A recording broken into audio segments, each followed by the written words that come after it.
Looking at the most recent results out of Yum, the third quarter results that were released in the beginning of October, we know that sales in China very strong, in fact contributing to 35% of Yum's overall profits. Where does Africa fit into all of this? Because we know that the US sales and the international sales didn't fare as well as what we saw in China.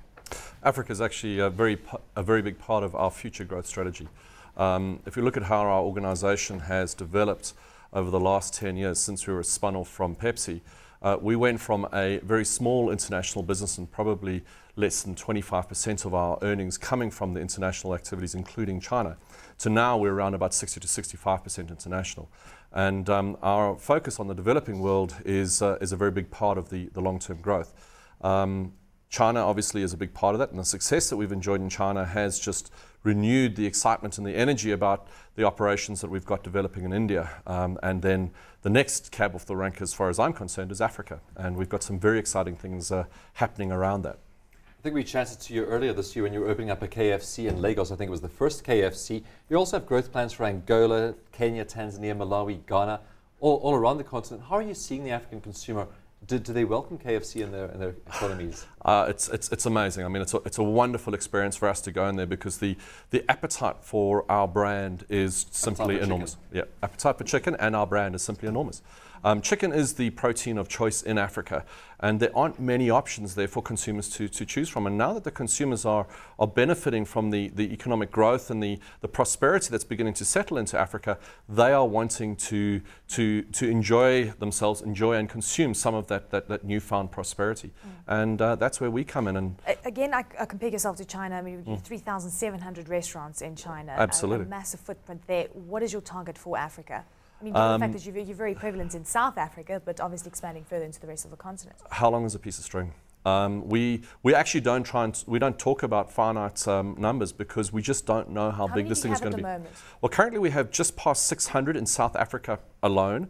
We have another 40 in African countries, including the neighboring states where we've been for some time. We were planning to open 3 in Nigeria this year. The first store was such a success that we will have 6 by the end of this year and probably 25 by the end of next year.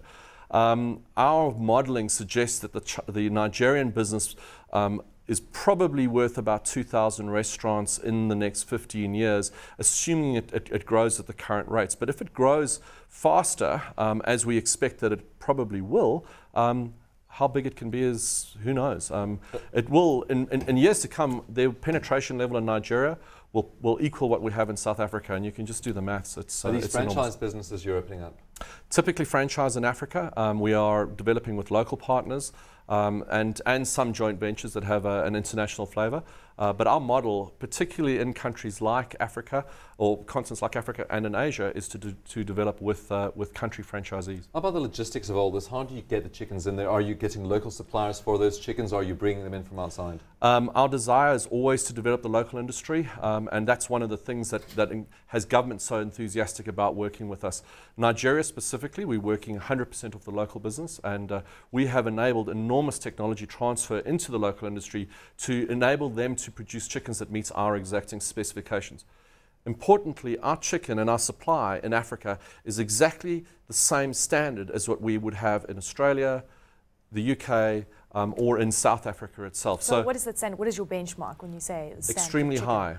Higher than most retailers that operate in South Africa, in Australia, and in the UK. Is there enough supply, to meet the demand? I mean, obviously you're planning to expand it even further. I mean, tell us about, the. Well, that is one of our biggest challenges. I mean, I mean, we consume about 65 million birds a year in South Africa. It's a big number. Now, the sum total of the commercial chicken industry in Nigeria, for example, is only 30 million birds.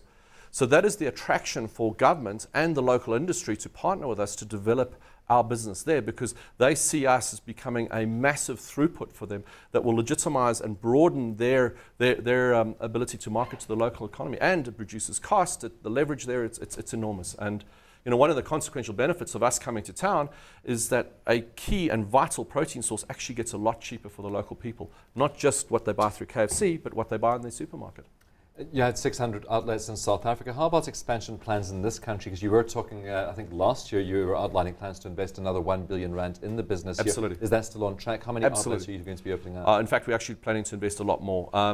We currently reckon there are about another 250 new store opportunities in South Africa, which we are aggressively targeting. We want to develop those over the next 4 or 5 years. Our plans next year are to build another approximately 70 restaurants. We're building as fast as we possibly can.